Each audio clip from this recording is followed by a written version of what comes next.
Ah. It says the stream is offline, but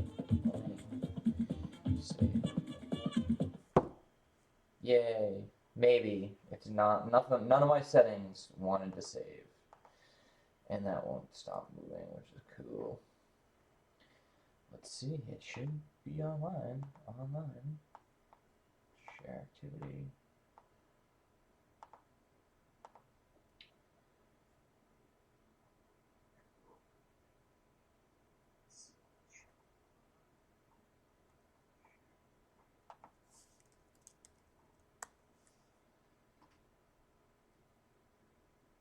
Alright. It's probably super hard lag. Yep, like usual. That's cool. So hey, how's everyone doing? It's spinning a lot right now. It'll slow down. I'm doing alright. It is raining where I am. It's a little. Oh, that's even cooler because I'm gonna start hearing myself talk. I gotta mute that and get off this channel. So, yep. Welcome everyone back to video painting. It's gonna be super chill, just hanging out, just doing some stuff. So, how's everyone doing today? I know everyone's kind of stuck, and you're all listening to me talk from my headphones or from my speaker. Whatever I'm trying to do, I'm messing up is what's happening. Not prepared. Because you know what? I was listening to my webcam and now I just want to be my headset. And now we are in business. Okay, cool. Oh yeah, and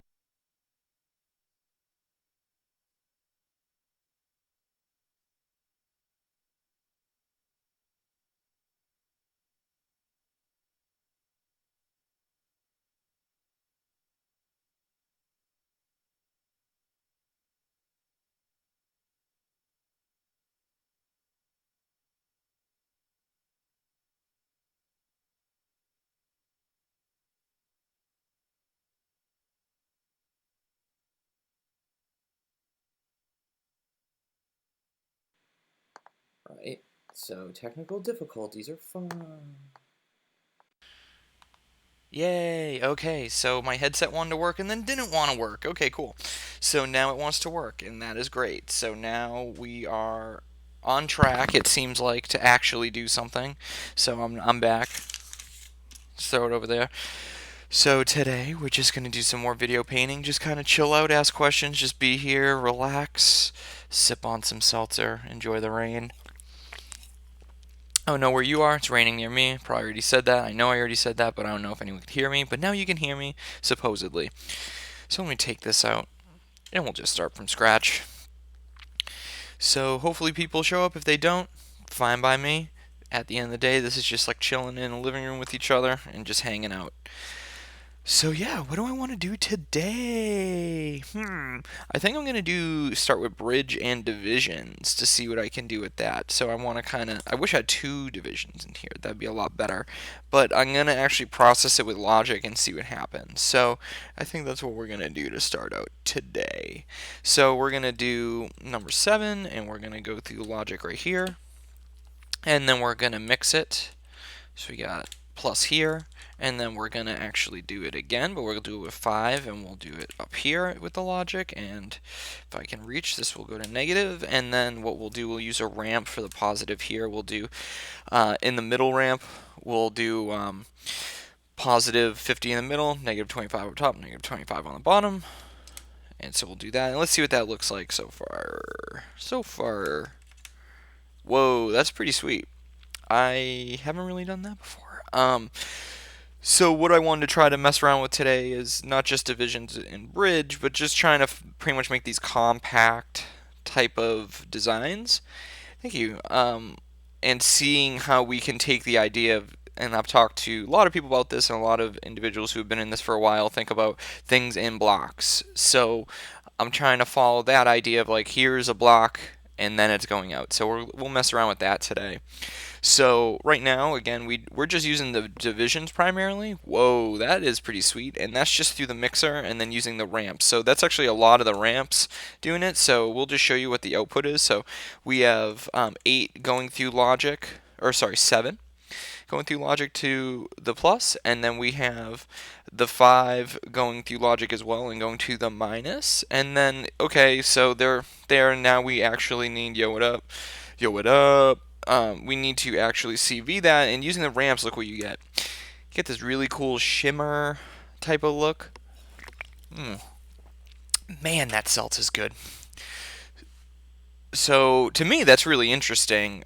Especially, you could do a lot with that. I mean, what we could do, we could use a mult too to CV that, and kind of curious what that would look like. Let me tighten that up. My system needs a tune-up, or some tuna maybe, but it's really not good to throw like tuna on your system. I've not tried it, but I've thought of it.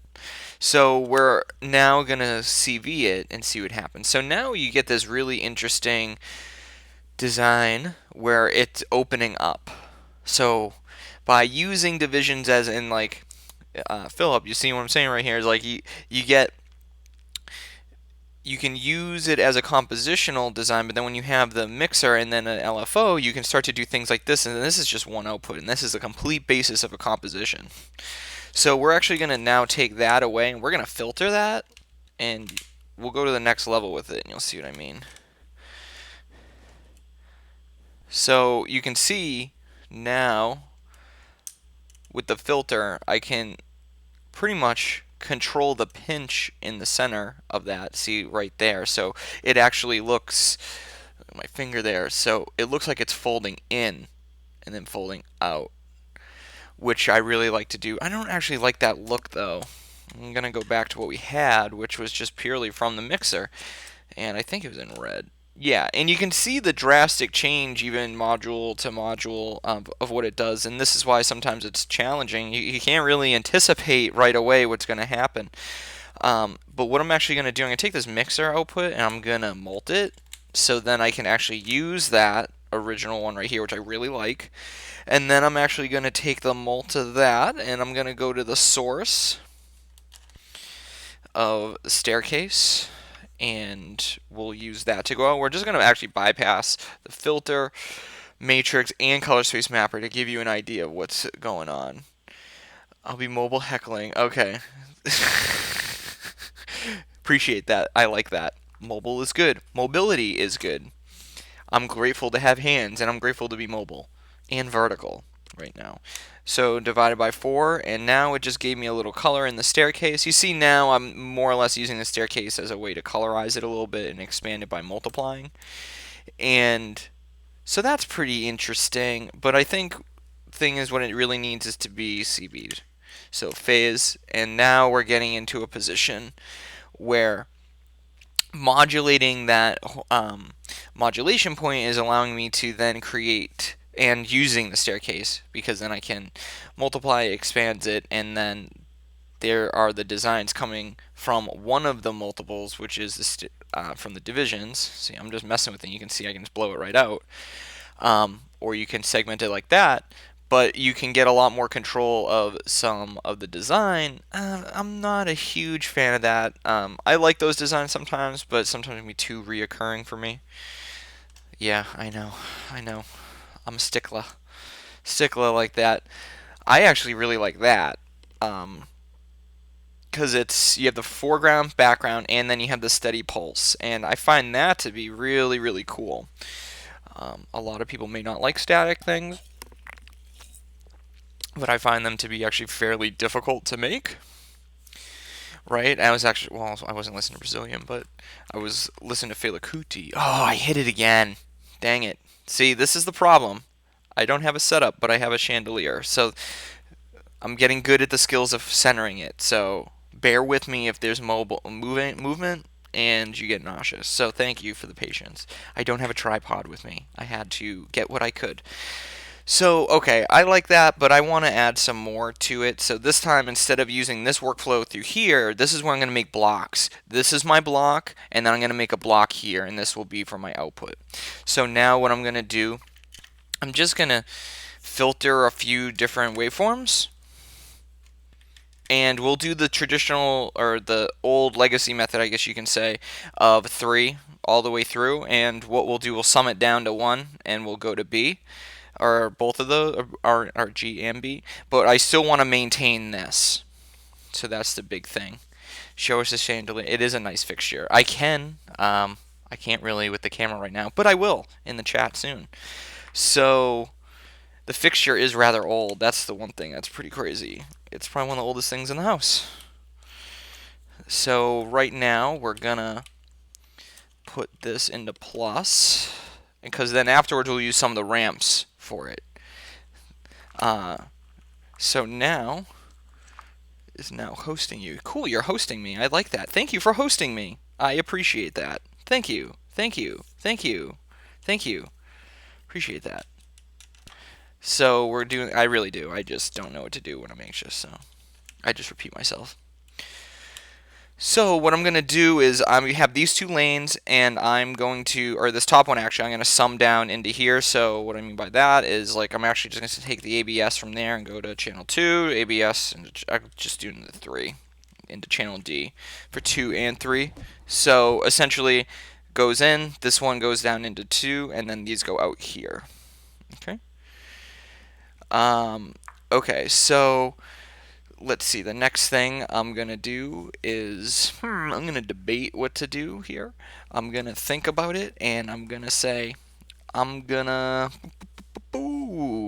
just manipulate this. I'm gonna put 1 in horizontal, and then this one is the sine. This one is still vertical, so I'm now gonna manipulate that with this. Or actually, I'm going to use ramps to do that. So I'm going to use ramps, which is negative up top, positive on bottom. Cool. We're just going to get classic, like, swoop. Oh, cable fell on my foot. Now I have it. So the whole thing here, too, is showing the filter will have a lot more control of the subtlety of the definition of that swoop. And so what it can also do is crush it down a little bit, and essentially it's like folding the wave. I've always looked at, whenever I see the filter, as like a wave folder. A lot of people may not think of it that way, but for me, like, when I see that, that's a fold. That's like you're crimping it up. You're crimping it. You're going. So at that rate, I try to then use a CV source like I did yesterday to mess with it. But what I'm going to do is just mess around with the color choices right now to see if I can get something a little more definitive. Since I'm not using a color space mapper, it makes it a little more challenging to get somewhere. Excuse me. So the next thing I'm going to do actually is start to use ramps in channel A for 1, 2, and 3. So I'm going to first use vertical, negative on the left, positive on the right. So now what you just saw right there, let me take that out. You can see, alright, it's starting to create gradients. So next thing I want to do again is do the same thing but opposite waveform, or ramp, which is positive on the left, negative on the right, and we'll do for channel 2. And you can see now it's the same thing. So right here was like rather thick, and now using that ramp, it's crushing it, or it's crimping it, whatever you want to call it. That's what I say. So doing that now, I'm gaining a little more control of this composition. And now you can see if I started to CV it, which I can do right now, you'll start to see that. Oh, that's a little fast, but you can see as it moves, it will start to compress parts of it or expand parts of it. And so this is how I would then create a long composition, is by doing that. I would essentially layer it out. I don't always put CV into the blend matrix. That is something I don't often do. But the whole thing I like to do is create these patterns which I can influence. So I know that if I'm in a performance, I know, okay, that movement I have there, that's from this block. And so then I can diagnose things in the moment if things are going sideways, or if I want to repatch in the moment, which I do sometimes, where I just rip it right out and put it right back in right away. And look, we haven't even really used the staircase aspect of this, and so I want to actually see what will happen if I do some CV with that. It may be pretty bad, or it could be really good. I just don't know. So, okay. So now, let me turn down modulation. So now you can see the staircase is helping create this definition here by manipulating the CV, or I should say the filter through the CV. So let's try this one. No, I like the middle one. Change the edge, and now you can start to see we get this awesome type of pattern. And now through the blend matrix, we can then tone it down and tune it down. And then with the encoder, we can have a little more definition, take colors out, boost them up. And again, I saw that Chris was on here. You know from when I showed you the color space mapper with the encoder, that is a crazy powerful piece. I'm not doing that yet. I'll do that in the next one to show you, okay, here's just with the color output, this is more indicative to the visual cortex of the type of color control you're going to get base, but then you also have the switches that kind of push you into different arenas. That's, in my view, I mean, granted there's more technical aspects about it, but that's like the color space mapper's presets in a way, but they're a little more extreme.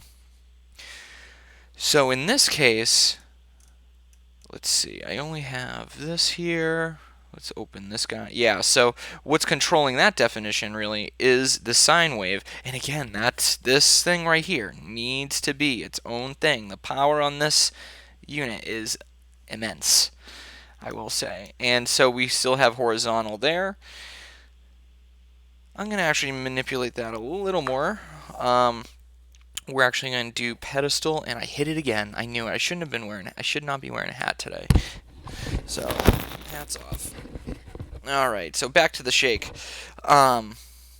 We're doing pedestal, and we're going to do this waveform generator right here. And so, it's going to be a bit after a point. The hat, the chandelier, all of it. It's a bit. I can't help it. It's a bit. It is kind of like seafoam. But see, I'm not even modulating anything yet, and so let's start to do that. And then I think I'll start the review process, and then we'll go start another patch. Because I kind of want to get into a crazy patch today and just, I don't know what. Something, I feel it. Itching myself, I'm feeling it. Chandelier's moving, it's raining out. There's just a lot of things happening right now. So let's take this modulation point and see what we can do with it. Let's just turn it up so we see. Not a fan of that. Not so. That could be good. Could be good. What? Oh no, that's fine. Let's try this waveform gen. Yeah, that's kind of what I was more looking for. So let's slow it down. Great, great, great. And I know other people have all these like better chat systems. Well, I wanted this old looking chat system, so thank you for bearing with me in that I'm not hip, but I like the old stuff. So now we can bring this back. Okay, so now this is to a point where I really like that. The modulation I'm not like a huge fan of, but more in the stability of the composition is really nice. Starting with the divisions, which gives us, these layerings. Chat Classic is correct. We have these layerings, and to me, this is what is really powerful about like video synthesis is you can sit and create things like this, and you can have modules like this in software, but when you actually have finite decisions to make, you come up with a lot more things on the fly. I think you can do it in software, period. You can, but there's something to be said when you actually do it with your hands, and you have to make these hard decisions, and you only have so many cables, and each cable influences each other, and you're not going to break anything. You can overload software. This you can kind of you can push it a little deeper in a different way, but it's the same thing with software. It's a give and take. This type of color scope I really like, and this is without really any other color control. I mean, granted, the blend matrix is manipulating a little bit, but the color encoder is really powerful here because, as you can see, I can change the gain, but then I can pretty much hone in, and that's what's giving me these like pinks and blues and greens and things like that. And of course, my tape wants to let go today. So we're having one of those days, huh? After I tried to root a computer last night, and that didn't go so well. So I'm in a weird mood, you could say. Don't try to dual boot PCs. That's what I've learned again and again and again. So yeah, I think this is a really good place to next try another patch. So this is about like 20 minutes. So now let me rip this out. And so for the next one, if you have questions or you want me to look at a module or try a module, feel free to tell me. What I'm going to try next, I don't know. I'm going to just rip it out and then just start over again. Oh yeah, that's what I wanted. I wanted to really focus on the not focus on it, but have the color space mapper be in it. And you can see the difference between using just a color encoder and maybe some amplifiers of you get these really bright and intense colors. But I want to use a color space mapper to show you how to get some lush colors, some nice purples and oranges, and maybe a brown in there, because brown is very hard to get for some reason. Very, very, very hard to get. So as I'm going to set up, this is kind of, or this usually is, usually is a setup that I follow the most, which is blend matrix color space mapper. This is my quote-unquote traditional setup, or my traditional workflow, so just classic 1-to-1. And then sometimes what I do, and I'll probably do it here, is I'll mult out this right here, so then I actually can utilize all 6 outputs. I'll do that momentarily. But so what I try to do is then use this as the way to do it. With Capture Device, Blackmagic, Ultra Studio, Express, upscaling to, which is right here, upscaling to HDMI. It can also do SDI in and out. Just sweep. So let's see. So I usually have the blend matrix as like the hub, the funnel. It's all going into that and then being colored. I've always found that to be really productive for me. But a cool thing I like to do is sometimes pad it. What I mean by that is take 2 lanes, 2 dedicated lanes, and have them be just to ramps or just to divisions. So then I'm padding whatever I put in with that. Sometimes I do additive. I mean, a lot of this is like I've just figured out by just doing it. I'm not, because I'm doing these, I'm actually kind of doing a retrospective of like, oh yeah, I do that. I don't know what I do half the time. I just do it, and then I look back and like, oh yeah, I can just figure it out without doing it. Like if you say, oh, make that, I can like patch it. I might not be able to be like, oh, this is like the waveform I use. Like my brain doesn't really work that way, but it's cool stuff. So what we're going to do, we're going to do that. We'll try this pad method. So D, number 3, we're going to do, and we'll try to do opposites on them. We'll see what we can do here. So we'll do negative in the middle, positive, positive. So it's 50, 25, 25. So you can already see, bam, get some cool stuff. So we want to then do the opposite of that, which is the horizontal version, which is horizontal 50, negative, positive, positive. And so that's not up. And so now this is how you're going to get a diamond, realistically. Like that's the type of way to do it. You can already kind of see it developing. You know, love those diamonds. So right there. So you can see now I'm already padded this whole input, and if I just say, you know, took a waveform gen and put that in, you can see now I've changed how the diamond is shaped, or I can mix it together, and that's what I mean by additive. So if it's additive, it's controlling the entire lane. If it's just going into 2, it's essentially just layering it either through ABS or summing it out, and then I have control of it through the entire chain. But what I want to do is keep adding ramps. So in D, I'm going to do a divisions on D, and so we're going to make this slightly different, and we're going to take it out of that mode. We'll figure out, yeah, I want to do something like that. And then now we'll do some more ramps in 3, channel C, which will do horizontal, negative up top, positive on bottom. And then the one up top above that, which is channel 2, C, we'll do the opposite of that, I guess you would say. I don't know if it is opposite, but yeah, we'll try. Let's see. No, I don't want to do that. I want to do, instead of the horizontal opposite, I'm going to just do another vertical, which is vertical, negative on the left, positive on the right. So I'll do that, and then we'll do another ramps. This is where if you had a second ramps, you can see where this would be mega powerful, because then you can do the vertical and the horizontal. Yes, I could use a waveform, but I want to save those. And this is why I say, like, utilities like this are paramount. They are absolutely paramount to any type of compositional construction with video synthesis. Actually, what I'm gonna do, I'm gonna put number 2, let's say, and I'm actually gonna go through logic, and then I'm gonna go out. Let's see, yeah, so something like that. So now, so you see what I'm doing with the divisions here is that I've created this way to say, oh, well, first ramps, there's something here, and then now divisions is something here, and then it's within this whole composition.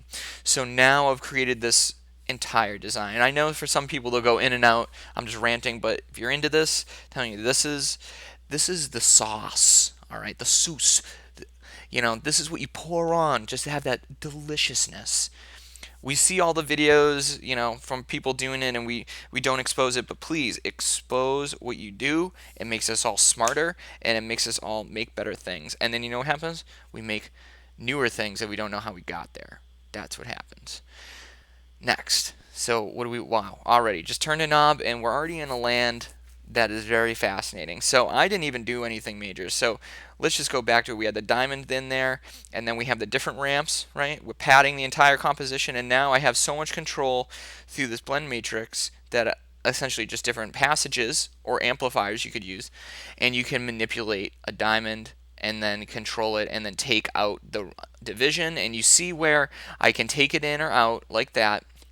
And a lot of that is dependent on the switches, which is 0 to 1 or -1 to -1.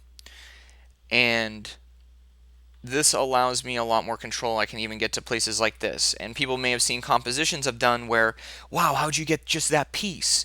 This is how I do it. I create sections like this so I can find a way to isolate it. And now I can take it out entirely. And I think we're not even using any oscillators yet. I mean, we can even just manipulate it with an LFO right now and see what that would be like. I'm going to expand that, and let's do that.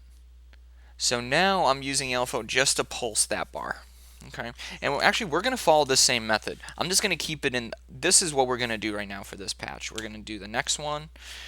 I'm going to need a longer cabal for that.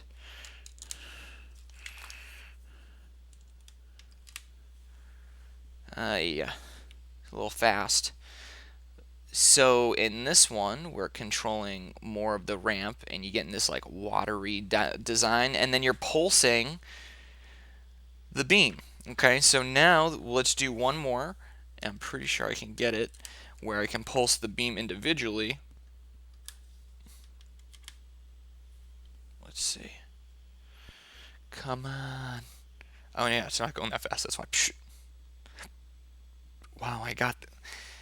Next time, remind me not to eat sausage before this. Just remind me.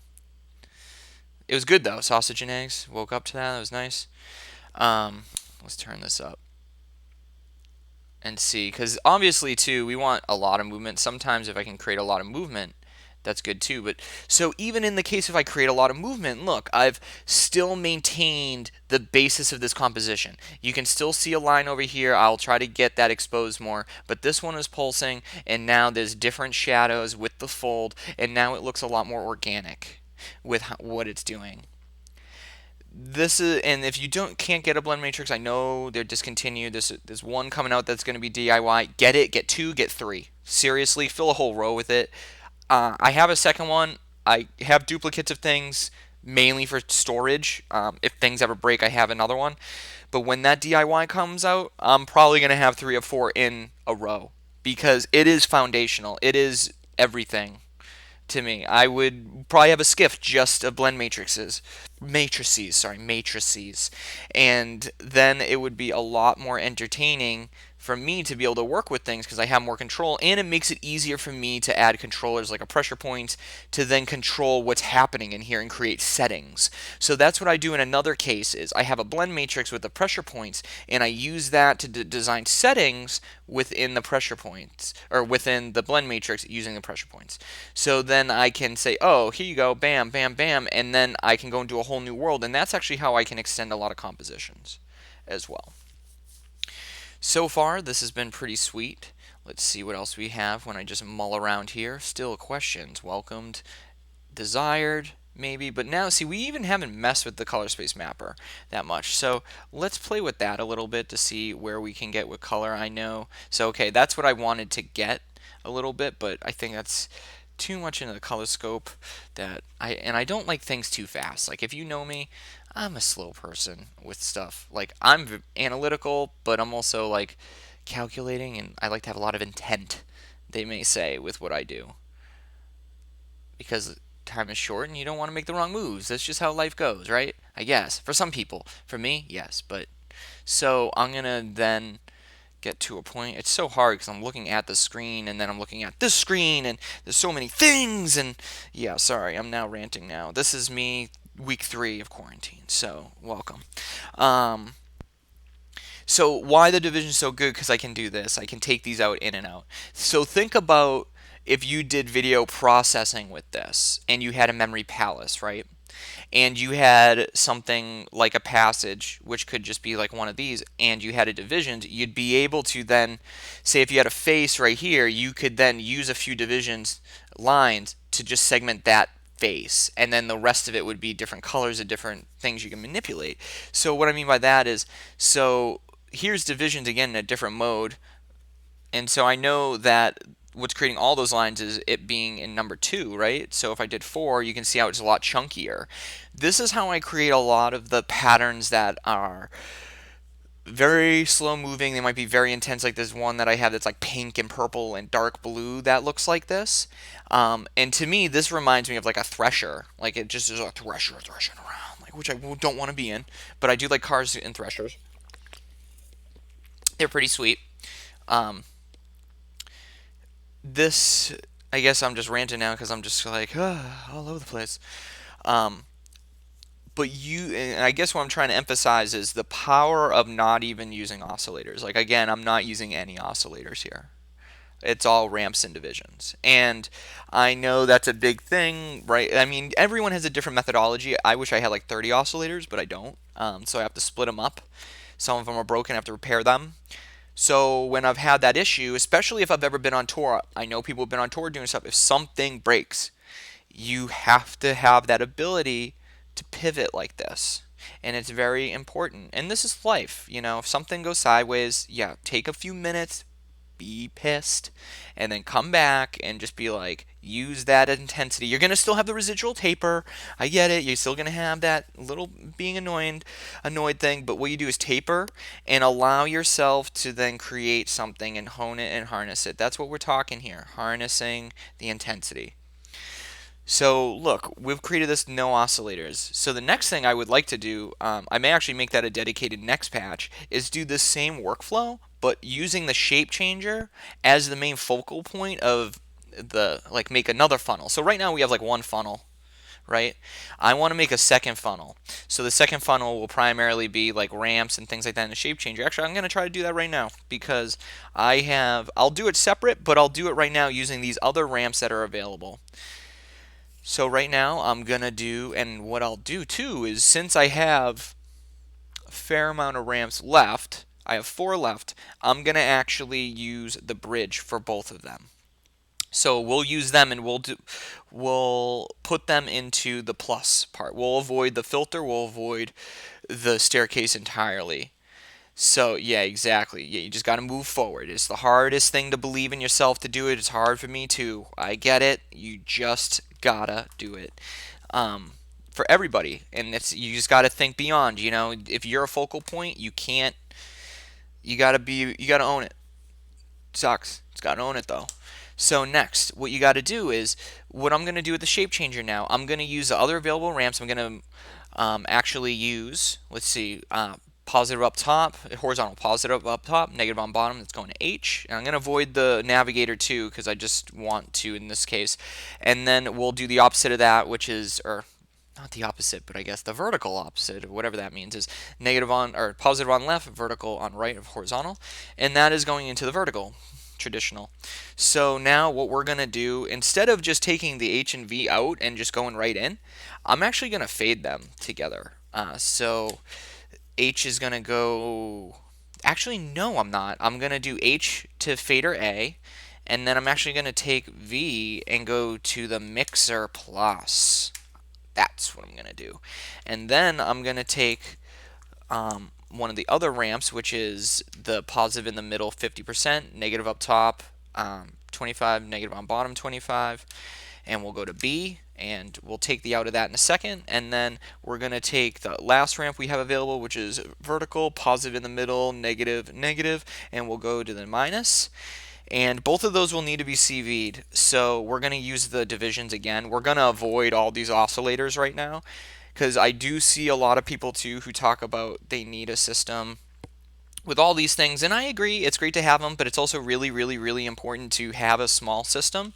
I know I've talked to a lot of people about systems before, but for the longest time what changed the game for me was going from a 4U system 104 to a 6U 84 HP system for a year, and that changed my life doing this. It made it a lot more challenging, but it also put me in a position where I had to learn a lot. So 5 from division is going to VC of this mixer, and then 8 is going to the plus, or sorry, the fader, and then the 8 is going to the plus of that mixer. And so now I'm going to take that out, and I'm going to go mixer to 3. Let's see. Ooh. And then we're going to do fader to 2. Ooh. So now we're getting to a position of, because I've mixed these two between, I'll switch between them. So I'm in A to B mode. Here's B to A mode. You can't see too much of a difference. What you can tell is if you look at the up top up here, the solid, it just shifts to the left and right. Okay, that's kind of cool. It's all right. It's just a subtlety. And here's the negative, and I like that. So that allowed me to switch the positioning of how the divisions is segmenting the signal. And so with this, now you get this little block that's its own voice with these two sides that complement it. You have the rotating movement that is very fluid and stable. Thank you for the triple video. I don't get how that's alive. I've put that thing through the ringer. And then at the same time, you're using the ramps to create this layered folding part of the composition right here, as you can see, and then it gets wider or longer, or however you want to. It's hard to describe this stuff, but you can see from originally, if you were watch from the beginning, you saw that ramp fold in the middle like that, and you can see it right there. It's folding down and then up and out, and that's where, to me, I think video synthesis, and now I can just manipulate this and get a lot out of here, and the shape changer is helping this too. So the shape changer is really controlling the depth of that signal, and see, now I can rotate it and make it diagonal, and I can make a line and make it seem a lot more angular. A lot of times I use the shape changer as a way to manipulate space and manipulate angles, less of using it in a traditional way. I like to actually throw things at it that we don't normally see or have. So this is why I do videos like this, to show what the possibilities are here. So right now, let's just see what else we can do with it. I mean, we can even just slow it down a little bit, and ooh, not in between scan lines though. Let's see. And I mean, it's raining out, so I'm guessing this is the rain vibe I'm getting today.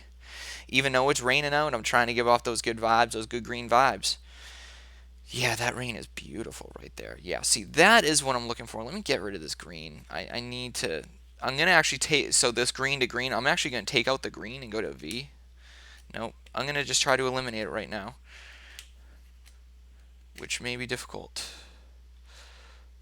See, this lies the challenge too, when you get a certain color scope you sort of like, and then it's just kind of going sideways. Like, I really like that blue color scope. I'm upset, or I'm back at it, but I don't like that green there, and I really would like to change it. So let's just do this. Let's see what happens when I keep doing this. Yeah, it's not happening. May just have to live with it. I think I'm just going to live with it for now and put these all back to the one-to-ones that they were. Yeah, I think, let's see. Yeah, it's okay. I mean, we all have times where it's just there, and that's totally fine, and we'll live with it. But see, also, okay, so you have the blend matrix, and I can manipulate the, blowout of that blue. But realistically, look, created this dense type of watery look. not even watery, but like rain. I'm calling it rain look. I feel like this video stuff is very indicative to being absorbing your environment. A lot of people aren't. Maybe they are thinking of it this way. I don't know. I do think it's a conduit. It's a conduit to what you are, just like any other craft. We just haven't seen it yet. To me, if I talk to someone within 3 days, that usually 3 days, it can be faster, that discussion or emotion can come out through my system. It just can. And so, yeah, I don't know. It's worth trying. So in this case, we'll probably rip this out and we'll try another thing. If you have any ideas on patches or stuff like that, we're 40 minutes in. And we'll go probably for the same amount of time we did yesterday. Small break in the middle. We'll see how I feel. I had to take off my hat. That means we're in business. Have your nice polar seltzer ready to go. Yeah, won't pour that on the system just yet. And then, yeah, so what we'll do, I should have, what I didn't do last time? I didn't do a patch relay, like overview. That is my bad. I gypped you. Sorry about that. So what we'll do, we'll just go through this patch really quick. And again, I apologize for not doing it previously. That is my oversight, and it's also because I'm just excited today. So, okay, we have classic R to R, G to G, B to B. Cool. Then we have some 1 to H, 2 to S, 3 to Y. Great. A lot of it lies in this routing. So what we have is lane D, number 3. Let's follow that. We have vertical negative, positive, positive. Then 2D, we have, where are you at? We have negative, positive, positive. And then number 1, we have the output of 7 from divisions. Great. Column C, we have number 3C. We have horizontal, negative up top, positive on bottom. C2, we have, let's see. Oh, did I mess that up? No, I'm grabbing the wrong one. C2, which is vertical, negative on the left, positive on the right, and then C1, which we have number 4 from divisions going through logic, and there we go for that. I've used the divisions with logic recently. I should do more studies on that, but I haven't gone super deep with it yet. Maybe we can do that in a little bit and see what happens. Then in column A, we have a malted signal, which is this LFO right here. And then number 2 in column A, we actually have this other malted LFO. And then we have this other malted LFO in 3A as well, or A3. So we are using that as the way to modulate various layers of this same signal. And then in the addition sections, we have the mixer and the fader from the as a way to bring in more depth. So if I took those out, you can see this was what we had, and then using the shape changer and then mixing and fading them, we get that. So you can see where we just exponentially jumped in the layering. And how we did that was we go from horizontal, so we're going into the H of the shape changer, which is the horizontal positive up top, negative on bottom, and then the vertical is vertical ramp negative on the right, positive on the left. And then we took the V out, or sorry, the H out, and to the fader A. B is actually another ramp, which is positive in the middle, negative up top and bottom. And then we VC'd it from number 3 of divisions, as our goal was to have no oscillators. And then the out was positive 1 of that row. And then the positive 3 of that row is from the fader. And what goes into the fader? Well, the fader is the vertical of the shape changer. Then we have another ramp, which is positive in the middle, negative, negative. And then we have another divisions, which is number 8 as the CV or the other plus, and that goes into 3 here. And so that is the patch. And as you can see, and I've gone through, we created blocks. Before, we create a block here, bypassed all this, and go in. And we bypassed the shape changer. This time we expanded a little more, where we wanted to use a color space mapper to get some more color depth and a little more shape depth, as we can see. So we've expanded now. We have the workflow all being funneled through the blend matrix, but we now created essentially 2 blocks. We had the blocks of the divisions and ramps, and then we had The LFOs being its own block, but I don't really view it as a block because that's more of a source. And then really, to me, the second block is the shape changer and using the bridge. So realistically, 2 blocks with modulator sources in one funnel, and we are able to create something like this that has multiple layers of movement, which is vertical movement. We also have, so you have the vertical movement with the main design here, but then within that main design there's another LFO modulating the colors, and then you have the center one. Just three LFOs can do that much if you space it out properly. So next, I'm gonna just did that review. I'm gonna take out the patch and start another one. Feel free to ask questions as I do this, and yeah, let's. I think I got some tunes on here. I don't know anymore. Hopefully.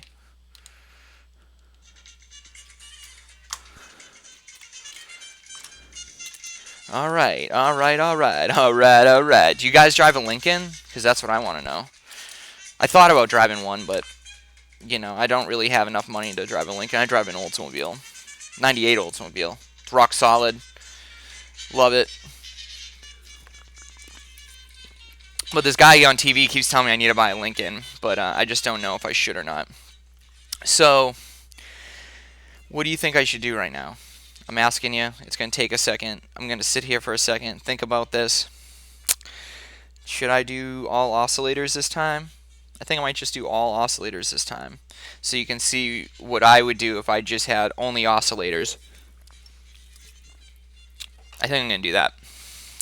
So this time, what I'm going to do is I'm going to just do all oscillators.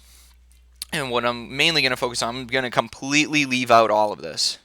And I'm going to just use this, and we'll see what happens. I don't know what's going to happen, but we'll see. Honda CR-V, yeah, those are good cars. They're reliable. Okay, yeah, so this time I think this is a good challenge. Remove this, and then think about just having a system this big. What can I do? Yeah, true, more money for gear. That's why I buy beaters. My car was only like 800 bucks. So I totally get it. So what we'll do is I'll just start by doing different waveforms. So we'll do the triangle wave, saw wave, and we'll focus on the waveform generators. I generally like them because they have a little more depth, but I like the prismatic array because there's a lot of pedestal. So I want to use that pedestal mainly as a CV source or another source in here. But we'll first do this. We'll probably start with a. Yeah, I know it does. That's what I'm saying. 98 O's. Easy to fix, too. Okay, so what I'm going to try to do is use these three. We'll do kind of the lane method, but what we'll do, we'll have these go in, and then we'll use the filters as modulators as well. So we're kind of just doing an all-in feedback loop. Still going to maintain like my traditional workflow. I will change the R to R, G to G, and B to B once I get the patch going because I will want different colors. Actually, you know what I'm going to do? I'm going to just, oh, of course I would do that right now. I'm just going to molt it out. I hope you're all laughing at me because this is actually hilarious that I have to do it like this. It's teaching me a lot about mobility. So let me molt those out right away. So we're doing R. Thank you, Jason. R to R. And we'll actually also take in the U here. And then we'll do B to B. And then we'll also take in the V. And we'll just go G to G for now. So there we go. Alright, so we have that set up, and now we have the different waveforms set up, and that was, yeah, we'll keep that horizontal, vertical, vertical, see what happens. Since we're not using any ramps, that's going to be pretty important that we also have a horizontal ramp. You don't need it. I almost never use horizontal ramps, or horizontal waveforms. I use ramps to do that for me. So now what I want to do is OLN, and we'll just go to A first and see what happens. We want to, ooh, my God. Oh, yeah, you know why? Because this is why. I'm not looking.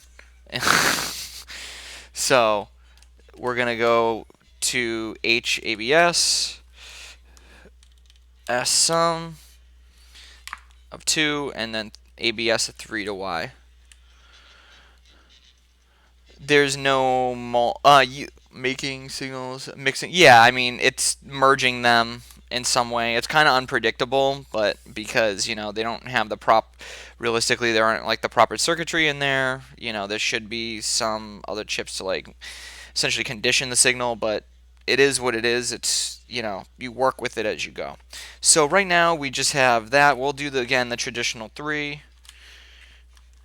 Let me take out that one with the, it gets a kludgy when I do that. So, okay, so now we're going to get to a point. So this is this. We got these here, and then let's find you. Okay, so now I found you right there.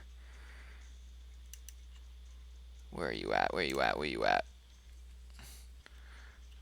Let's find you, bud. Okay, now you can start to see what I'm getting at. Okay, so that's here. We got this, and we got this. Okay, cool. So now we're in a position. That's good. All right. So now you can see where the filter, this is horizontal or vertical, vertical, horizontal.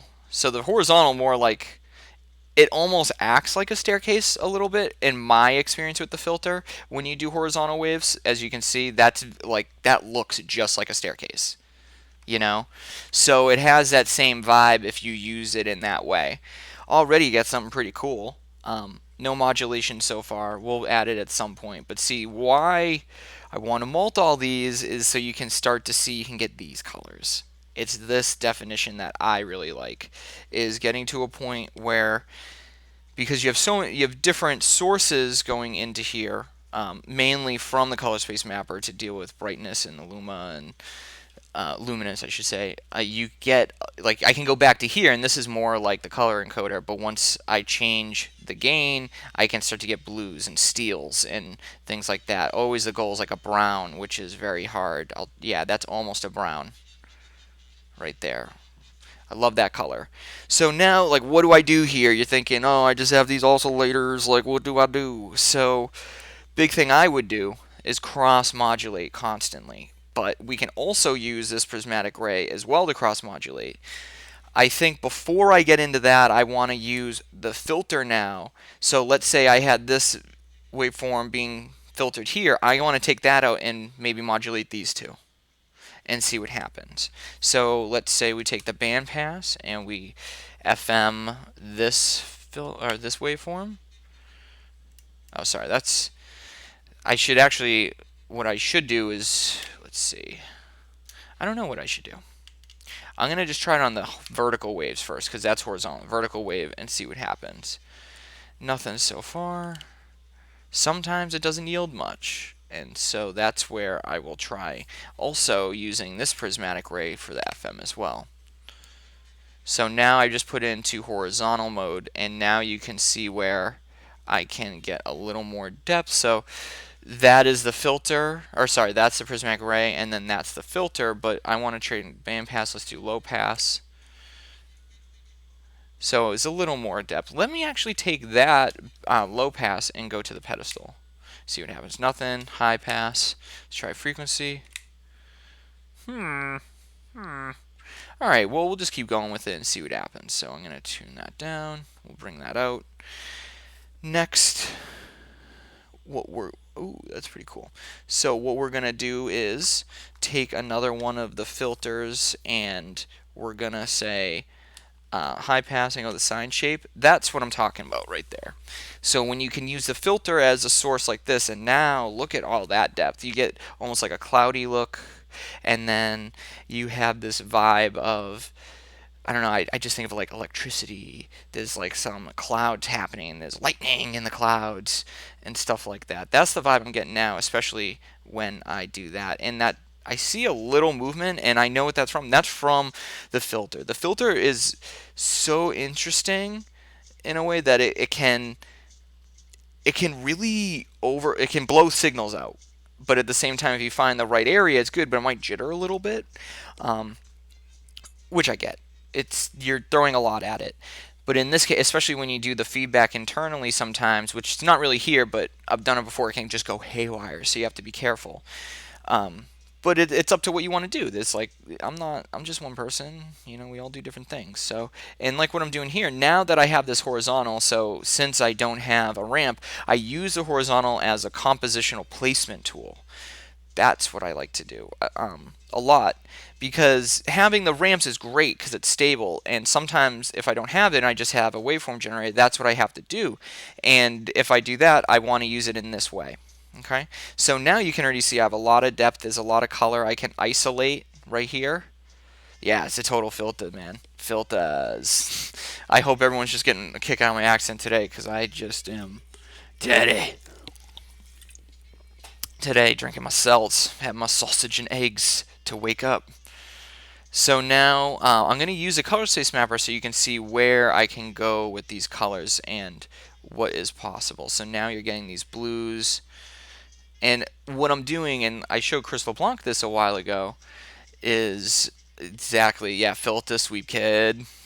So many sweeps, kid. Is using the color space mapper with the encoder, to me, is a huge unlocking. It unlocked me when I found that combination, because the color scope like this controlled fuchsia, which is red at the same time, but it's almost fuchsia, that is blue at the same time. It's just very, I find that beautiful. It's a hard to get to with just an encoder, and yeah, right. That's just me all the time.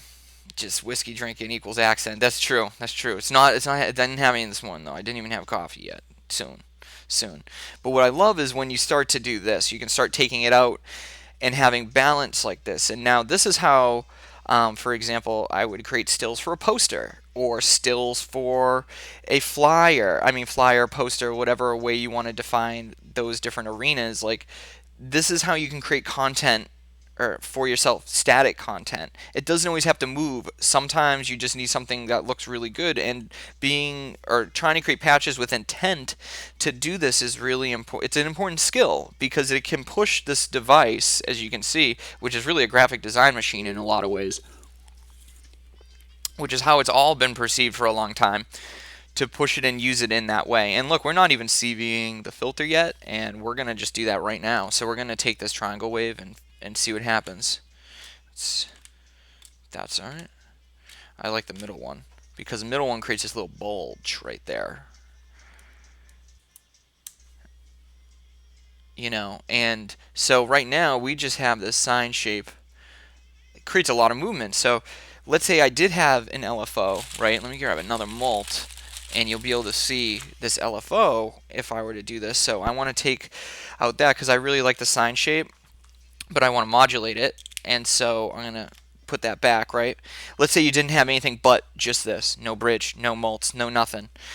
So we're just going to go from number 1, where is this? Okay, to here. Alright.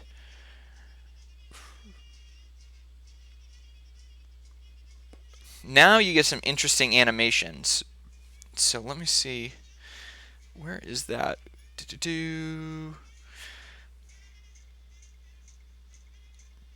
And since we have the modulation controlling the sine shape, and then this is actually then going to the filter, you pretty much have a 2-tiered design of modulation.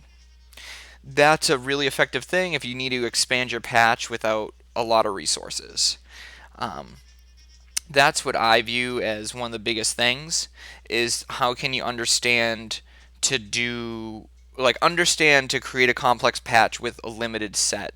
And a lot of people will just do 1-to-1, they got to do this 1-to-1, and to me that's you gotta think about now, like the cross patching thing. Like, we haven't even touched this or this, so that's what we're gonna do next. I am the real Chris LeBlanc, by the way, just so you know. Cranberry lime, keeping me alive right now. Alright, so next we want to, and we really haven't put much through here as well, as in the blend matrix. So what we can do first is we'll just take some other waveforms and put them in here, and you'll start to see the complexity, and you'll start to see like where things kind of, you can get a lot more control because I just added more of the same signal, and then using an amplifier I can then take them out a little bit, and it increases the complexity exponentially. So now your triangle going into 2, and then we're going to take, we'll actually take the prismatic ray this time, and we'll go into B1.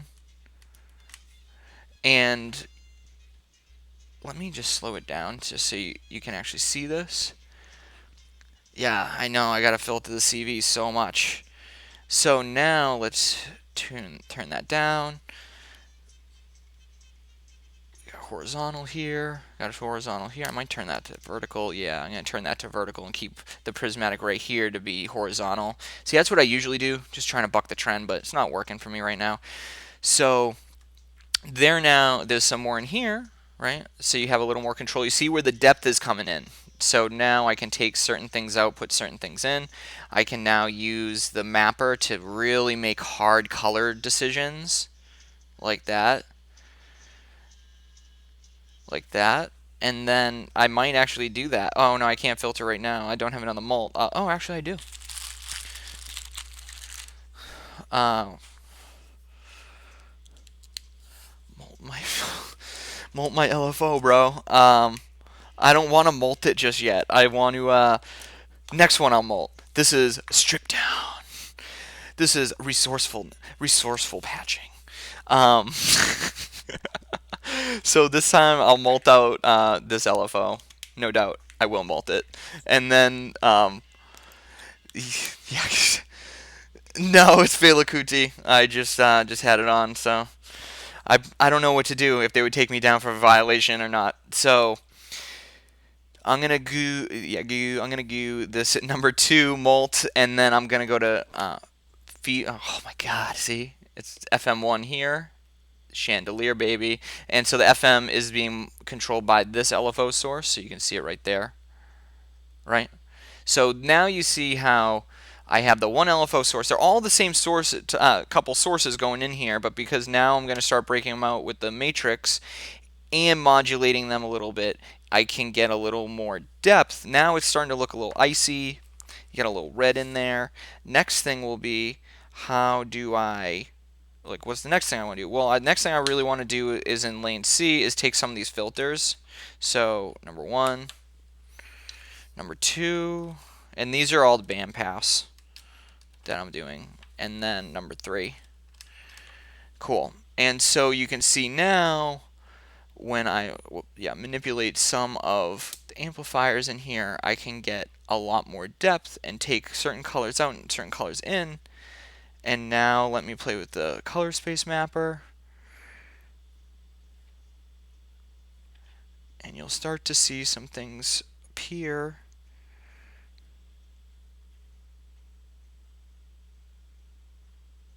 Oh no, oh no, oh no. I know what that is. Oh no. See, that is what that is. I'm pretty sure is me being in between scan rates. 1.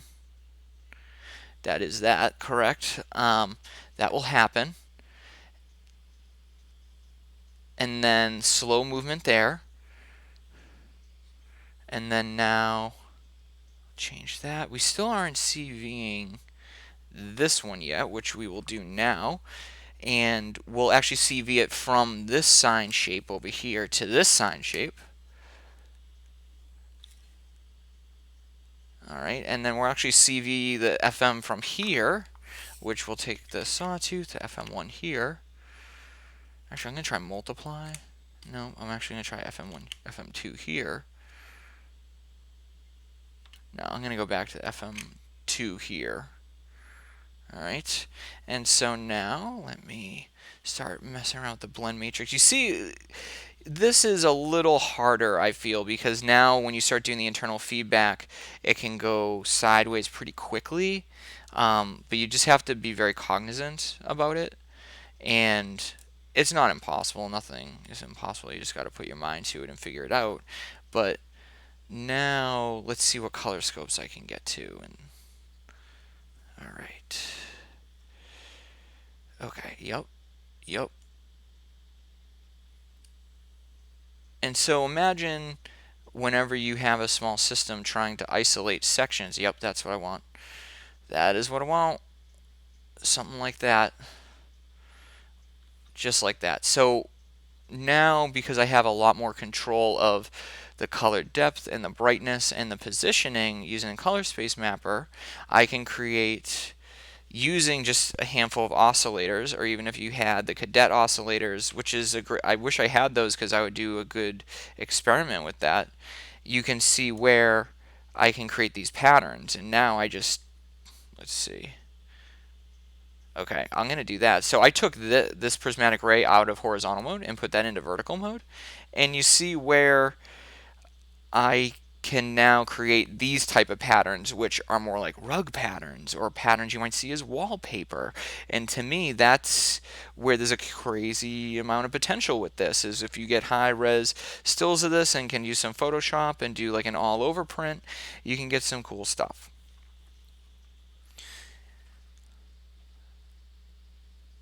And I mean, I still have one more LFO source I could use, and so now I'll turn up one of them. We can move left and right, and then this one, I have no idea what's going to happen when I do this one. We'll just see.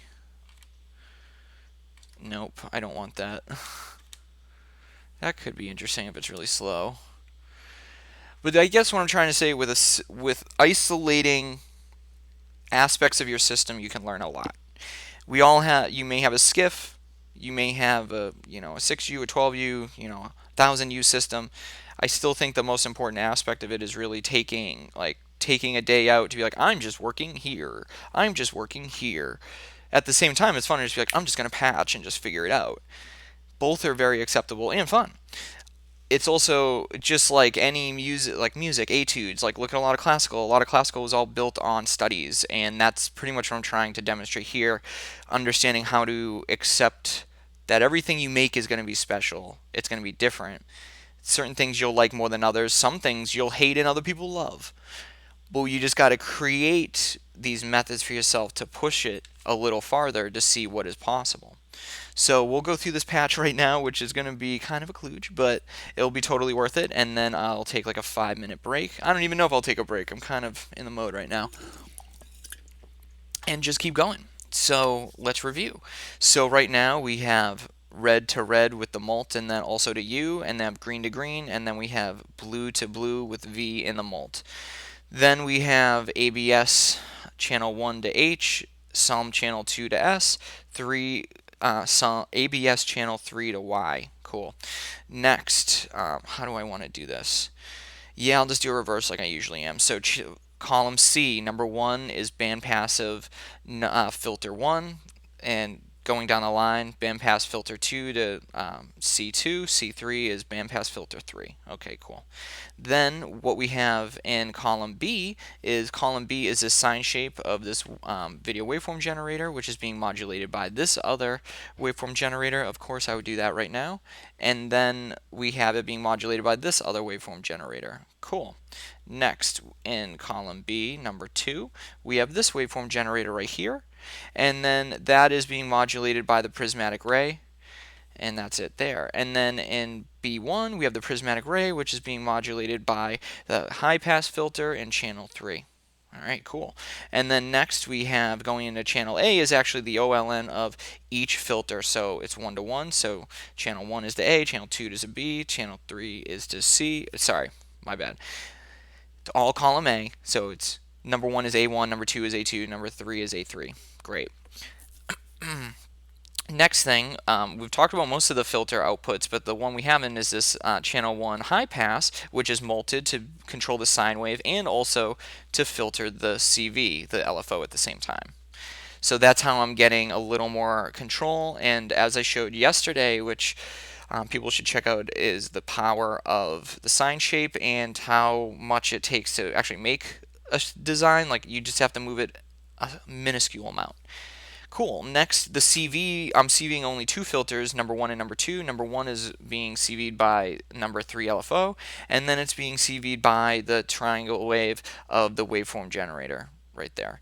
Okay, cool. And then lastly, what are the inputs of this filter? So number one is this triangle wave of the video waveform generator. I started with horizontal and I switched it to vertical, so I can start to get these type of rug patterns, or something you want to call them. Then number two in is the sawtooth wave from the video waveform generator, and then number three is a sine shape from this video waveform generator. So as you see, I'm using the waveform generator's first filter.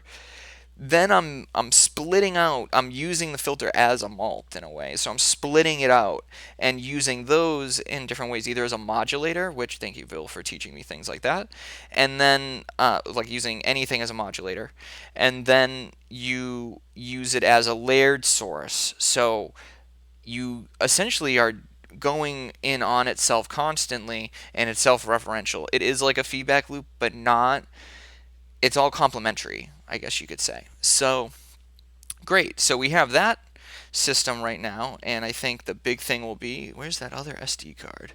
It is somewhere. I just want to look for that really quick. It is nowhere to be found. Oh, there it is in my face. Cool. So what I'm going to do, I'm going to take up this patch and I'll start another one. So, and I will put up, yeah. There we go. Yeah. So how's everyone doing today as I take out this patch? Yeah, everyone's good. I see. Uh-huh. Alright. Patch, patch, patch. Patch, patch, patch. Patch, patch, patch. Alright. So it's raining out. Feeling good. I wish I could go outside. Maybe I will. Probably walk around my rain slicka. See what happens. Anyone got any galoshes I can use? That's the curious point. Let me take out this SD really quick. Throw that one there. Throw this other one. Oh, come on. Come on. Come on. There we go. Cool. So now I'm ready to go for another patch. Let me just take a sip of salt. Alright, there we go. Perfect. I'm ready to go again. So you might ask, like, oh my god, there's more. This is what I used to do all the time. I used to patch pretty much 3 to 4 hours a day when I first got this. Every day, and then rearrange almost every day. Keep doing it, keep doing it, keep doing it, keep doing it, and then it became very obsessive. And then I met all of you. And I'm glad. I've been very grateful to meet all of you through this. It's been very organic.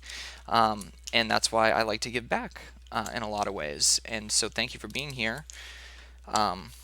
I don't know, to set up donation, whatever. I don't know. I feel weird with that. I just am grateful to be able to do this and help out. Is that food? Yeah, I think that's food. So now, what do I want to do this time? So this time, I kind of want to do the staircase through logic and see what happens. And create something with ramps through shape changer into fader, and then to staircase, and then logic, and then see what happens. I haven't really done that before, so let's do it. Alright, cool. So we're going to take yeah, I think we'll do it like that. So we'll do oh no, we'll do it 2 different ways. We'll do the shape changer. Let's see, what do I want to do? No, we'll just do we'll do ramps, bridge, shape changer, staircase, logic. That's what we'll do. That's another thing I like to do is, like, I'll just pick up, like, alright, we're just going to find a way to do that. So for me, what I'm going to do is, and I see what happens is, horizontal ramp, vertical, or positive, negative up top, positive on bottom. Losing it, bud. Losing it. And then B will be the opposite of that, the pure opposite, which is positive up top, negative on bottom. Okay, the VC we'll figure out in a moment, and then that output will be horizontal, or sorry, vertical. Cool. Oh, that's what I want to do for the CV. I want to actually make it a vertical ramp, which would be negative in the middle, positive, positive. Cool. Next, I want to do the same thing with the mixer, but we'll do it the opposite ramps, and we'll go into horizontal, and then we'll see what happens with there, and then we'll take the stencil and go to staircase, and then go from there. So right now, the next thing will be is vertical. Oh, it's not long enough. We'll have vertical, negative on the left, positive on the right, and then positive on the left, negative on the right, right, and then we'll do the same type of thing. We'll take negative in the middle, positive up top, positive on bottom, and that will be the CV plus source, right? And so that will be the mixer, and then the mixer out will go to vertical, or sorry, horizontal. So now we're pretty much set up. That's what I want to do. I want to use the ramps as a way to go into the bridge and make two main outputs, which will go to the shape changer. And now I can do whatever I want with that. I want to first take the stencil and molt it, because I think the stencil is like one of the best parts of it. I should mess with gradient more. Maybe I'll do that in another one, or maybe I should try gradient here, but I want to do stencil. And then I'm gonna take that, and then the output of that go into staircase, right? Okay, cool. So now I have divided by 4, 2, and 1. I haven't even gone anywhere yet. Right. So what I want to do is go from logic right to mapper and see what happens, and really isolate again. Take these out, these two, and see what I can just do with the mapper and the encoder when I have a raw source that may all be the same. Maybe it'll be good, maybe it'll be bad. I really don't know. We will find out. So next we will take divided by 1, and the thing I wanted, yeah, that's what I'm going to do is I'm going to go down, so you'll see it right here, is like there's two sections that are 3 and then 1 and 1. These will kind of like waterfall together, so what I'm going to do is I'm going to do like divide by 4, divide by 2, divide by 1, and then see if they influence each other and use them all to the encoder and see what happens. So divide by 1, divide by 2, divide by 4. Alright. Sweet. And so now we're going to take those out super long. So the top one will go to red. I bet you like I won't see anything. That's most likely the case here, is be like, I'll do it, and like nothing came out. Okay. Haven't seen that before. That's interesting. Getting a little curvy line like that. That is new. And then this logic will go to B. Alright, I haven't really done that before. That definitely looks like a differentiator type of thing, or a Sandine type of thing, but that is a beautiful curve. My God. That is nice, that curve. Dang. I'm pretty enamored with that, not gonna lie. So, yeah, sorry, I digress. I love when I find things like this. It's so hard to get lines and smooth subtlety like that. So really, I have it all through the staircase.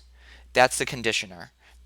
I view it as a conditioner, as in a funnel. Everything's being funneled to that. First, it's being funneled to two different lanes. I'm summing down, I guess you could say, thinking about like audio in a way. It's like I'm summing down the ramps through the fader and mixer. That's why I need another bridge, so I can do fader, fader, mixer, mixer. And then going into the shape changer, right? And that's another funnel where it's going to mess with the geometry. And then taking the stencil out and then molting that, so if I want to use it later. And then next I'm using that out to the staircase and using that to see, okay, so now I'm able to essentially color it a little bit or provide some type of definition there, right? So you can see I'm like overloading it pretty hard. But that's okay, that happens. So that's even pretty cool, feels like a conversation you're trying to have with someone, and it's just like all staticky and noisy half the time. And that's just the noise of the staircase. So we have that so far. I mean, we're now able to, like, look, we're pretty much starting at that point, and then now using this method, I can now bend it out to be here, and then bend it over here using the skew and the size, right? And one of them's a mirror, the other one isn't. This is both mirror. Here's no mirror, right? Zoom, scale. So you see now, if I then did, which I actually will do right now, you see I don't have the navigator in here to do anything. Let's see if I do, let's see, I have two other ramps available. So I'm going to try to use these two other ramps to see what I can do with. So the two ramps I have is solid, negative in the middle, positive up top, positive on bottom, and then vertical, positive in the middle, negative, negative. So let's see what happens when I do the horizontal, horizontal, and then negative to negative, and horizontal, horizontal, yeah, negative to negative, yeah, right, exactly, vertical to vertical, And then what I'm going to do, I'm going to molt those right here. And something fell on my foot again. Probably a gerbil. So there's that. And then we can molt in here. A little, okay. And then next one, it was a gerbil. Thank you. And then the next one would be here. Like that. Right. There we go. So now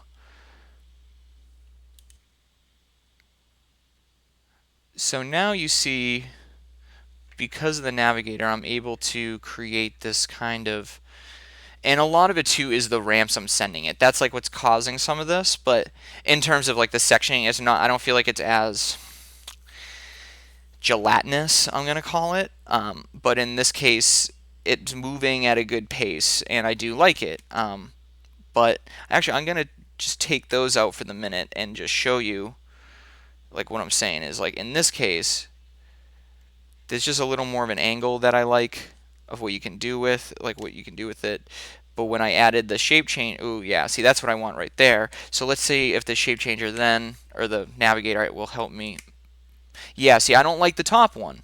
I don't like the vertical. So, vertical. So instead of doing that, I'm actually gonna take a division and see what happens when I do that. I have no idea what's happening with it. Let me turn it off, and then, okay, so I can see the division, right? Okay, so what I would do in this case, since it's pretty cool and intense and dynamic, I'm gonna actually do it to number 8, so I can just like break up half of it, like that, and then you see how that's like the barrier now, right? So it's good or bad, it depends on how you want to do it. But you see where you can then control and keep it in one lane if you want to. But I'm not going to do that. I like what we have right there. Yeah. And so that's the type of amorphous way of getting these designs where I'm just using the navigators only move the horizontal, not even the vertical, and using the stencil and breaking out and then putting it through the staircase. I mean, I'm not even modulating the staircase. Maybe if I do the vertical to the staircase, that could be good. I mean, let's try. Yeah, okay, we'll keep that. So what we just did is we took the vertical output. Oh, sorry, that's not even connected. That's the, we have actually the fader going in and being molted to the V, and do I even need that in? Yeah, I do. So no, I don't want to do that. I'm just like all over the place right now. So frequency into vertical. There we go. So now as it's bending underneath, it's also staying within the shape. So this is how I would try to create essentially, like, this is, I wouldn't say like keyed. It's more, I view this more as like green screened in a way, or something like that, where you've completely isolated it and now that you have control of it. So I'm going to turn that off. And why that's important is because now you can create designs like this where you could just have one piece of this on the screen and it becomes really intense and really good for a poster, or really good for a still that you want to screen print. As I said yesterday, I work with someone who does screen printing, and one of the biggest things I didn't realize, because I don't work in that much, is like the need for very bold, definitive designs, and especially with video, it can be tough. So something like this would be great because it's very definitive. It wouldn't be hard to burn into a screen, and there's not that many layers, but there's at the same time a lot of cool definition here. Like this is the type of thing, like this workflow or this block workflow is how you would get something like that where it's one bent design. And look, we're just going right out to the encoder. We're bypassing all of this. So I can even change all the colors and things like that, but we're not even, ooh, that is actually really beautiful. Talking about merging other waveforms yet, you know. So let's just take, now we'll take the horizontal out of the shape changer and go into the phase. Let's try the vertical. Yeah, see, this is now what I'm talking about, is you can start to then, because there's so many awesome outputs out of the shape changer. Stencil is very bold. the H and V adds a lot of accent, so doesn't gradient. I mean, let's try gradient in this. So the gradient right here is really creating more of the line definition, right? Which I like, but I like how bold it is right now. I don't want the extra on the inside. I want the outer curve to really be the definitive part.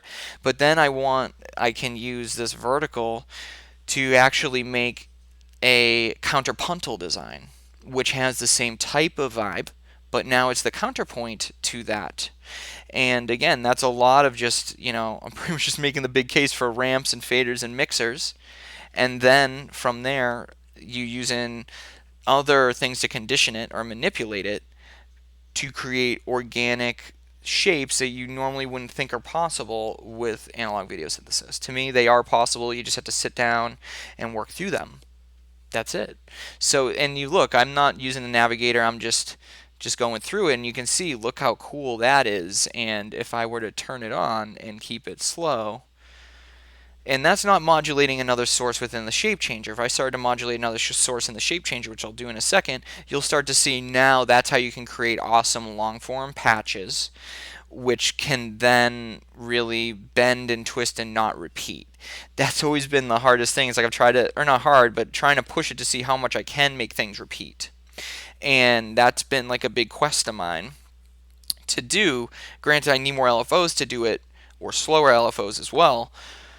But what I have is what I work with, so we just go from there. So let's just try one LFO into like skew, right? Let's turn off the navigator and get it to a point that's cool. So right here is one of the LFOs, right? Let's just make it fast so you can tell, right? And you can see that's like pretty typical, right? Let's choose size, curve, kind of like the curve, and then ratio. So I'm going to do skew and turn that all the way down. Okay. And now I'm actually then going to take another one and go to size, or sorry, skew, curve, because I like the curve look, and turn that up a little, right? And open it up. And then I'm going to turn the navigator again.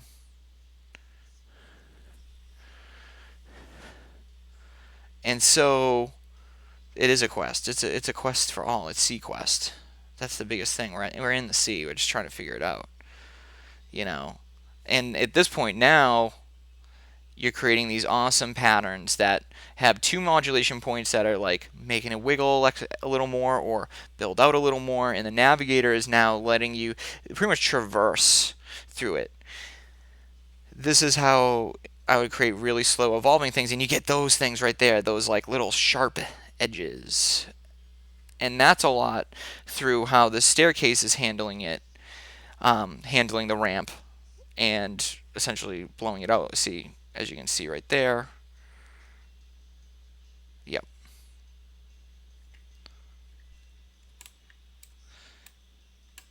And then obviously using the staircase, manipulate the harmonics, and you can get a lot more. This is how I've created pieces like that, where there's just a moving block or a moving, just like wiggling thing. Like a recent one I just posted, that was actually with doing internal feedback through LZX and the structure. But when I've created all analog, slow moving things, slow moving blocks, it's a lot of this type of workflow. I mean, for me, this is like, I do this in the moment. So for me to demystify this stuff is interesting to me. It helps me, helps you, all that, and actually makes me have more intent when I want to make things. So we have that right there, and again, we're just using the color encoder. So what I'm going to do, I'm going to walk through this patch. We'll do another few and see where we are from there. So right now, we'll just walk through the beginning of it. We'll do, and this is, again, I was talking to a friend of mine who's also here, Callie. She does a lot of like Isadora stuff, and we were working with that. And a big thing is like, how do you create shapes like this in other programs? Well, understanding how to do workflows like this help you digitally understand programs, which is really cool.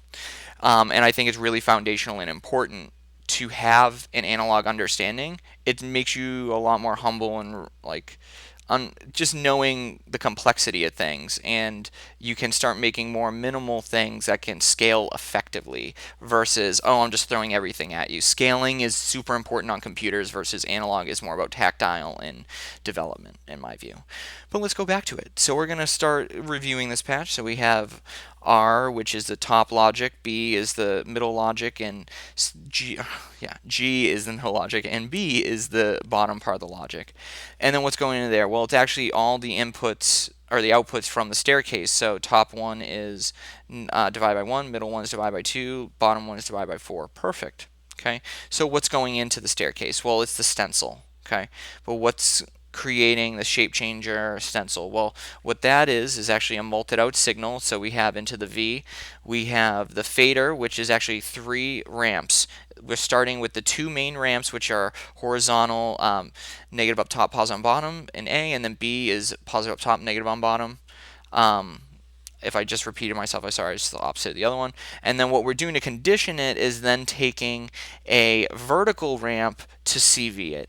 Okay, and then for that one, we're doing the negative in the middle, positive on the left and right for the fader. And then what that is, that's going out to the mult, which is going to the V here.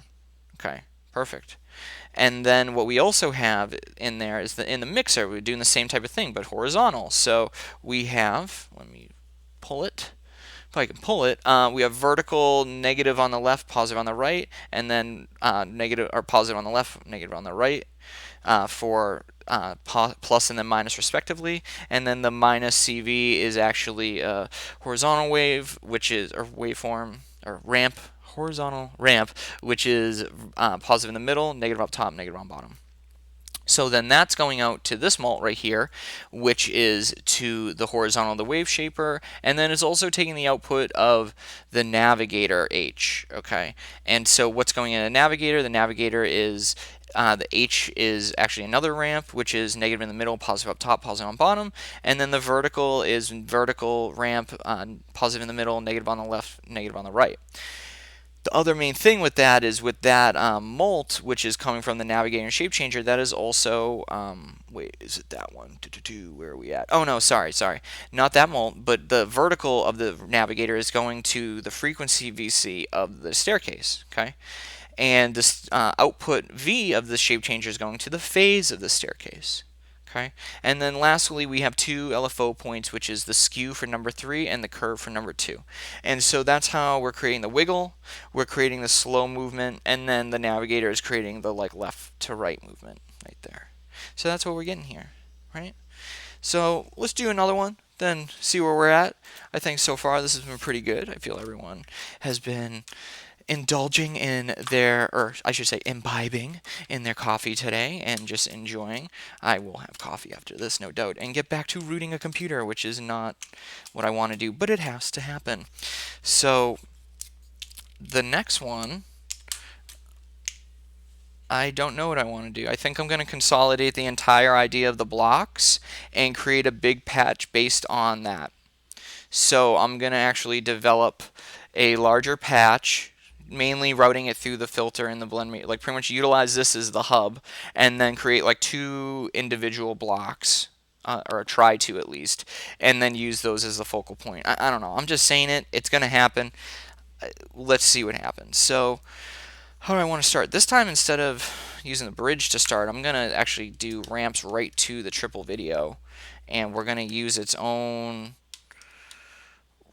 Oh, that's what I'm going to do. I'm going to mult it. So I'm going to go horizontal, negative up top, positive on bottom, and then we'll do the ramp to CV it will be positive in the middle, negative, negative. And we're multing it. So I'm going to use a divisions as well. We're going to use divisions 8 to start.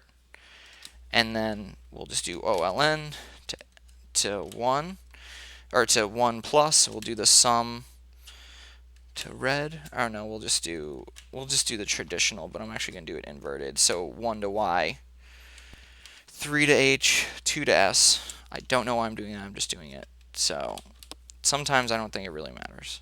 So B to B, G to G, red to red. Alright, we're all on the same page now, people. Alright. Cool. Right. Alright, so actually I'm going to go into 3 and see what happens. Oh, maybe just 3A and see what happens if I can actually get something out of this already. That'd be cool. Let's see, let's see, let's see. Okay, so nothing's really happening. Cool. So what I would do in that case, if it's acting that way, let's just do the bottom one. I would just go straight to out and see if I'm losing it, which is very possible. Yeah, okay, cool. So, alright, so it's subtle. Half and half, that's what I was looking for. Alright, so cool. So we're getting that, but it's just subtle. Alright, so we got that. Alright. Let's see if we can get it out of there. Why aren't you happy with me? So this is here. What I'm going to do then is use one of the waveforms. We'll do saw wave into here, and we'll be able to see what we can do. Okay, so that's what it's doing. It's being able to cut out the middle right there. Okay, cool. So I do like that so far. We'll actually do this. So now we have a good composition right there. Okay, cool. So next, we're mainly using the filter right there, and we're actually going to now mult out one of the LFOs, and we'll take that and go right to this mult as well and see what happens. Nope. And then we'll do that. There we go. That's kind of what I wanted. So now I'm pulsing between the two, using the divisions as a way to break up the ramps, and then CVing it. So now I just have, there's like one block, and then it's coming in and manipulating it. Let's see if I do this. Pretty much the same thing, but I want to keep it in the same wheelhouse, which is A3. Okay, cool. So we did that so far. Next one, what I want to do is going to do what I used to do a lot, which is take internally. So I'll take the high pass, go to in here, and we'll use that output OLN to logic, one of the ones, and then that will come out, and we'll see what that looks like in another channel. Let's see what it looks like. Let's see what it looks like. Yeah, I'm not a big fan of that. So what we're going to do then is we're going to mix it together. We can use the mixer as a source, so that we'll use one of the logic, and then we'll use this waveform right here, this triangle wave to the minus, and then the other plus will be a ramp. So this ramp will be negative on the left, positive on the right, vertical, and then the mixer out will go into A2. Okay. Interesting, interesting. I have no idea what's going on with that, but okay. Alright, so there we go. We got something right there. And now I would like to modulate that. So we're actually going to use a ramp to do that. So we're going to do horizontal, negative, or positive up top, negative on bottom. So now I can create this type of, yeah, let me turn this down. So now I have really all different types of shapes or definitions here. So I have the middle, these 4 bars which are augmented by the middle of the screen. Then I have the middle bar, and then I have these claw lines down as well. And so that middle bar, it's a lot of that is like that jitters from the logic as well. So I'm debating if I should use it. Let's see, this into logic, into that. Blah, blah, blah, blah, blah. So what I might do is, because that, I'm going to, instead of doing it internally, I'm going to actually take this other waveform and do it. So cool, that's now creating something I'm starting to dig. Alright, so now you can start to see these different beams are created, cut in half, and then using the color and the color space mapper, I can, there we go, that's where I'm trying to get, is using the filters to create shadows, and then because of this waveform up here, I'm able to bend, essentially since it's a triangle and there'll be a little bit of a bend or a softness, I can utilize that to mask these different other bars, and then they have different colors that will oscillate. I really like to do things like that all the time.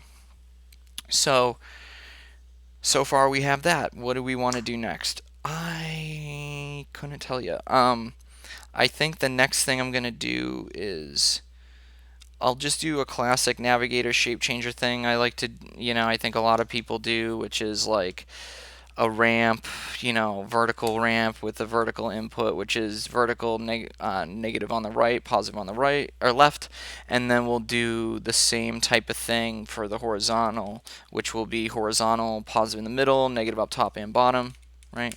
Shape changer, and then we'll take the ends and the H and V from that and use that as modulation. Modulation sources. So we'll do this as a sine shape. No, I don't want the navigator to move right now. Take them both out of mirror mode. And yeah. Alright, so I know that is from this one, and I don't necessarily want to do that. So what I should do is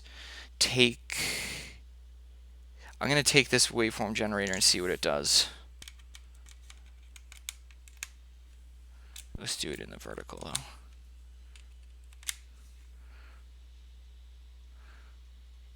Yeah, see, I totally just lost it right there, and that stinks. So let's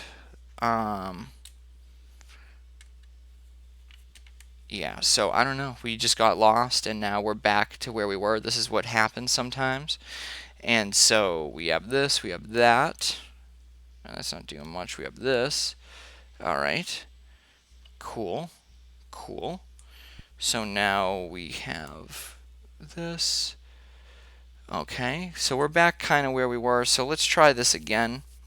We're gonna do vertical from staircase, and then we're gonna go long. Long. I don't want that one. I want to do sine shape into fader. A. B is a ramp vertical, which is vertical, positive on the left, negative on the right. And then VC will be one of the filters. Yeah, we'll do that. One of the filters. And then that output is going to go to the horizontal of the navigator.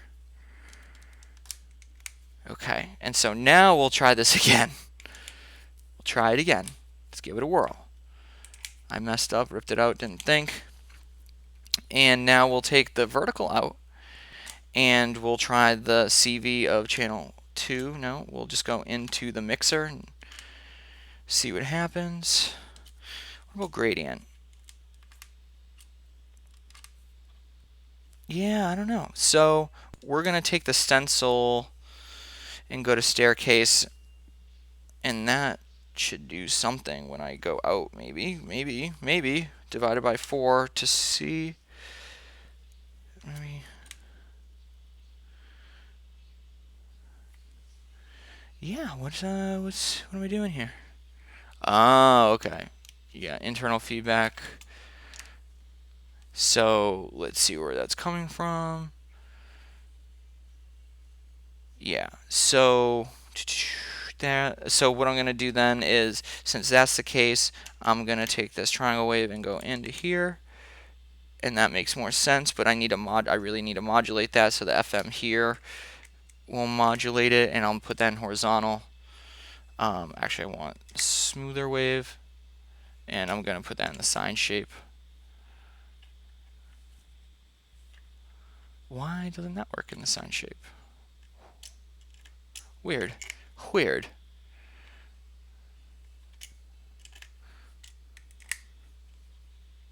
And then that's going where? Okay, so that is not being utilized. Oh, that's why, because it's all part of that. Cool. Next, stencil out to like A, maybe D. Okay, so I'm starting to see something here. I don't know what, but something's coming out. And that is just wigging me out why that's not working. Yeah, I mean, it's there. It's there. And I see it. It's just not getting, it's not popping the way I think. A video fainting? Yeah, that's definitely how I feel right. Oh! So what we're going to do is we'll just do this right now so we know there's some sense of stability and something's happening. So we got that, and now we got the staircase, and now what we should do is manipulate the frequency by like that, no, and see what happens.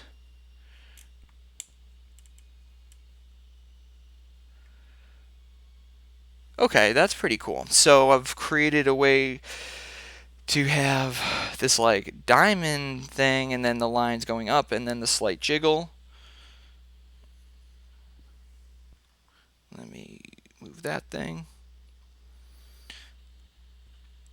Okay, so now using the blend matrix, I'm able to bring those in. Take them out. I'm going to keep them in. I want to change the colors though. I like the orange. Purples. Here we go. So, okay, so that's some cool colors I like right there. So, as I'm trying to show you, I kind of went all over the place here, but it's using those same principles in a bigger patch and like not thinking about it and just be like, oh, this is working, this isn't working, and just pivoting and understanding, you know, if you can create a section and you know, oh, this is doing this, you have a little more control in the moment too. If something goes wrong, you can pull it out or you know, transition more effectively. It's really important to do that. Performances, there's so many times I'm just like, I don't know what's happening, and you just have to let it go. And if you do have that ability to be like, I know what's up, and you can change it, do it. You know, we're on the forefront of doing something completely new. So you control your domain. So right now I'm just manipulating the color a little bit, but the principle is there. Of using, you know, a couple modules as your output workflow, right? And then using the bridge as a hub, okay? And then using a navigator and shape changer as like extra control of ramps or a shape, or like some type of CV'd shape that you like. You know, so that's like, I mean, I could rotate it. I don't use the navigator so much as that as I do as a positional tool, and then using the shape changer as a way to manipulate that position. There are times I do like to do it the other like traditional way of moving the shape, but for me it doesn't always work out well that way. So like in this case too, you know, I think the movement right here is already really nice. It's so weird when I look at the screen, scan lines are fine. But then, okay, like that. Like, I like this movement, slow movement. You got a lot going on. There's depth on the right and on the left. It feels like you've kind of arrived on the right and fall into the left. And that's the type of compositions I really like to sit down and make, or things like this. So I think I'll just run through this, and this may conclude video painting, but let me run through this really quickly just to give you a sense of what we've been talking about today. Again, blocks, understanding blocks and their power, and understanding what you can do with them, and how important they are to think, like take time out to learn blocks in a smaller system, and then adapt to like a 6U or larger system. Navigator, modulate. Yeah, I can modulate that too. I probably should do that and see what happens.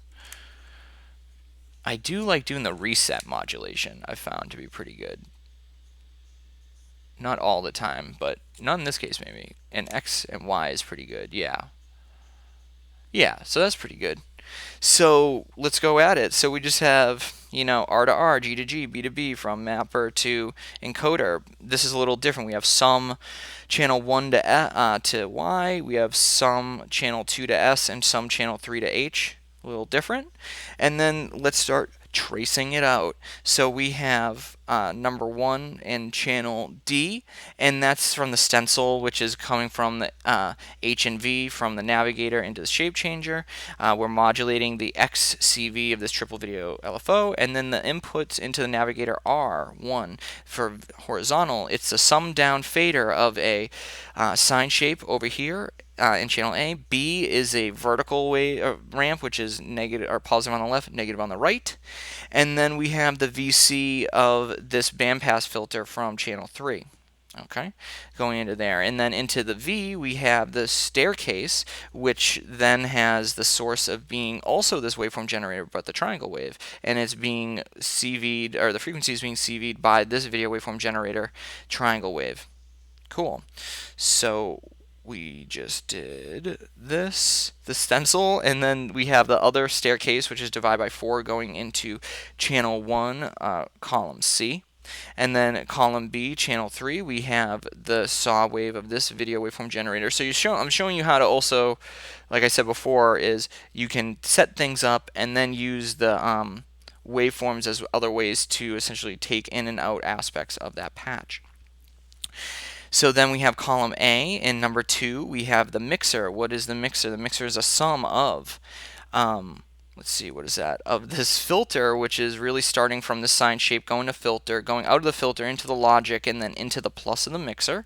And then the negative is this video waveform generator triangle wave. And then the plus of the mixer is another vertical ramp, which is negative on the left, positive on the right.